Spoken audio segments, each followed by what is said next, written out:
Remember that beautiful planted aquarium with rummy-nosed tetras and electric blue acaras? Well, it got better for the acaras, but it didn't end well for the rummies.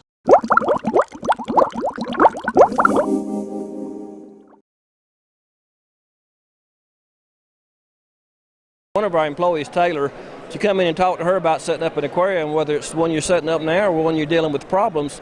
She's going to send you out with the chemi-pure. Absolutely, it really helps just take all the contaminants out. It's not one of those products where you have to do all the measuring and testing. You basically put it in, it takes care of your problem.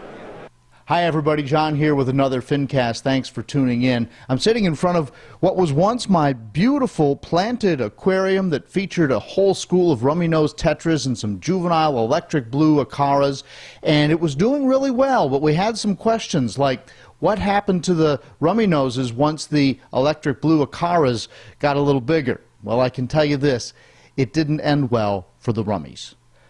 My poor rummy started disappearing on a Monday, and within 10 days the acaras had eaten all of them. So forget what I said before about this being a community tank.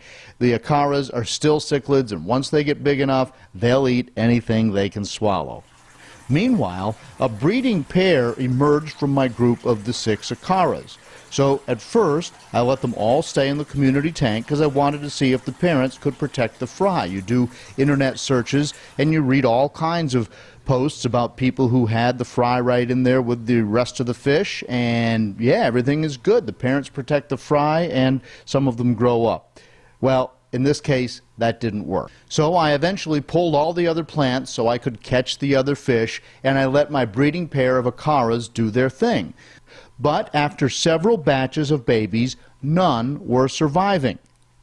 Then, in the most recent batch, I noticed the male was defending the young and chasing away the female. So I removed the female.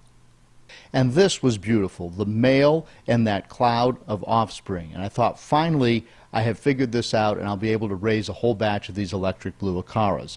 I fed them powdered flakes once a day, but even then, the young slowly disappeared.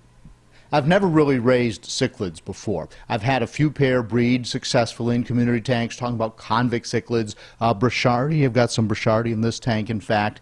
But I've never really tried to raise cichlids, and I'm kind of stumped as to what's going on here. Meanwhile, I'd accumulated a bunch of cichlids from this tank and also some of our client aquariums, and they were all living in a very crowded 29-gallon tank. So I converted the 55 into a cichlid tank with some local driftwood that I'd been soaking all summer. This has turned into a fun aquarium to watch with a collection of mixed South American and African cichlids that I was just kind of stuck with. I wouldn't normally choose to have all of these fish together, but so far it's working, though the orange blotch mbuna is getting kind of mean and territorial, especially at feeding time. Meanwhile, the breeding pair are now living in the 29-gallon tank in the fish room, and if they breed again, I'm hoping to pull the fry and put them in a separate aquarium.